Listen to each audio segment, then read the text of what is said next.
తమ్మునైల్లో చూసినటువంటి ఆ దంపతులు రవి శిరీష మీరు అన్ని పేపర్లో చూసుంటారు. వీరి బలవన్మరణం ఎందుకు తీసుకున్నారు ప్రాణాలు? ఆ ఫోటో చూడగానే మీకు ఏమనిపిస్తుంది? ఏదో ఫంక్షన్లో ఒక ఫోటో దిగారు, హాయిగా ఉన్నారు, పిల్లల్ని చదివించుకుంటున్నారు. ఇది కానీ 15 లక్షల రూపాయల మేర వారు మోసపోవడంతో ఇలా ఆత్మహత్యకు పాల్పడ్డారు అని చెప్తున్నారు. కానీ నాకైతే అది ఎందుకో నమ్మశక్యం కావట్లా, అంటే నమ్మబుద్ధి కావట్లా.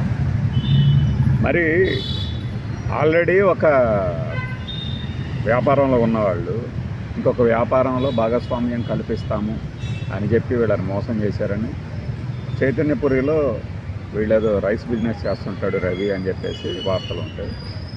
నైటు తల్లిదండ్రులు ఇంకా ఇంటికి రాకపోతే పాపం ఇద్దరు పిల్లలు ఫోన్ చేస్తే, కొట్టుకోవద్దు మీరు, చక్కగా చూసుకో తమ్ముడిని అని అన్నయ్యకి చెప్తే, ఎందుకు అట్లా మాట్లాడుతున్నారంటే ఏం లేదు, సాయంత్రానికి మళ్ళీ వెంటనే వచ్చేస్తామని చెప్పి ఇలా రైలుకి ఎదురెళ్ళి మరీ బలవన్మరణం చెందారంటే ఇంకా ఉంది, దాని వెనక ఇంకా చాలా ఉంది. అది ఏంటి అనేది పోలీసులు వెలికితీయాలి.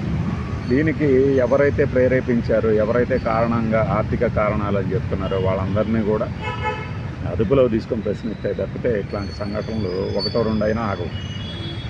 అన్నీ ఆగుతాయని చెప్పలేం. లేకపోతే ఇప్పుడు ఆ పిల్లల్ని ఎవరు చూసుకుంటారు? చక్కగా చదువుకోండి, తమ్ముడిని కొట్టవద్దు అని చెప్తే తల్లిదండ్రులు లేకుండా ఆ పని ఎట్లా జరుగుతుంది? ఏమనుకుంటారు? పిల్లల్ని అలా మధ్యలో వదిలేసి వెళ్ళిపోతే ఏంటి? మరణమే అన్నిటికీ సమాధానం.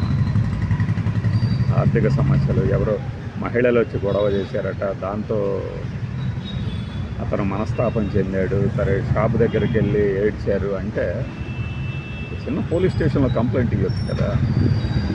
సరే పోలీసులు కూడా వేధిస్తారేమో అనుకునే అనుమానాలు ఉంటే మొండిగా బతకాలి. కానీ సరే ఇవన్నీ మనం ఎన్ని చెప్పినా కూడా ఏంటంటే ఆ నొప్పి, ఆ పెయిన్ అనేది అనుభవం అయితే కానీ తెలియకపోవచ్చేమో, కానీ ప్రాణాలు తీసుకోవటం మాత్రం అన్నిటికీ పరిష్కారం కానే కాదు.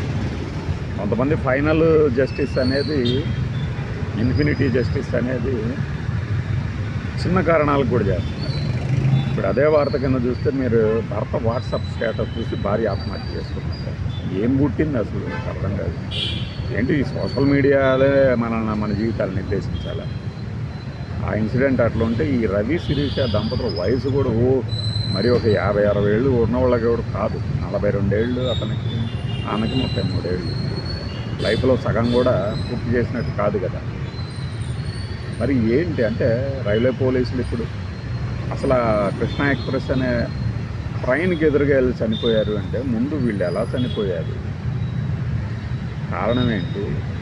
నిన్న జరిగిన వెంటనే అంత ట్రేస్ అవుట్ చేశారంటే తొందరగా స్పందించినట్టే, కానీ వాళ్ళే చనిపోయారా, ఎవరైనా తోచారా అనే యాంగిల్లో కూడా చేయాల్సిందే దర్యాప్తు. పోలీసులు చేస్తారు, బట్ ఇలా మీడియా ముఖంగా కూడా చెప్తే ఎక్కువ ప్రెజర్ వస్తుంది.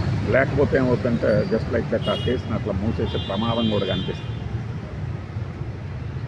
మూడు సైడ్లు లేదంటేనేమో అవతల వాడిని కడతేర్చటాలు, ఇవన్నీ సొల్యూషన్ అయితే ప్రపంచంలో సగం జనాభా ఉండదని. మనమేమీ బాధపడక్కర్లా. జనాభా పెరిగిపోయిందని 50లో, 1950లో, 60లో బాధపడ్డారు కదా. సమస్యలకి సొల్యూషను పొడి చేయటం, లేకపోతే పైకి లేపేయటం, వాళ్ళంతటి వాళ్ళు చనిపోవటమే అయితే జనాభా నియంత్రణ సాధనాలే అవసరం ఉండేది కాదు అప్పట్లో. మరి అదే కాదు, ఇంకా మనం ఇలాంటి అంటే నేర వార్తలు అనుకుంటారు. ఇట్లాంటివి చనిపోయినవి, యాక్సిడెంట్ అయినవి, కొబ్బరి బొండము క్లచ్కి బ్రేక్ని మధ్యలో పడి పెళ్ళికి వెళ్ళి వస్తున్నటువంటి ఒక వాహనం యాక్సిడెంట్ అయింది.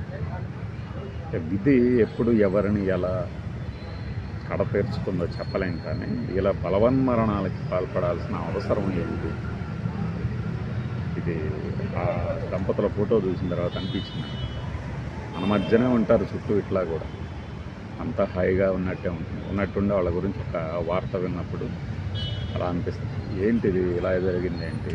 ఒక మాట చెప్పి ఉండొచ్చు కదా, ఎవరైనా సాయం చేసేవాళ్ళేమో, ఇట్లా రకరకాలు వస్తాయి. కానీ అందుకనే సొసైటీలో వాట్సాప్లు, సోషల్ మొబైల్లు ఈ వాడకం తగ్గించేసి మనుషులతో మాట్లాడడం, ఆ మాట్లాడటంతో వచ్చే ప్రమాదాలను ఈజీగానే అధిగమించవచ్చు. బట్ ఈ ప్రమాదాలను మాత్రం ఎలా నివారించాలి? ఇలాంటి మరణాలు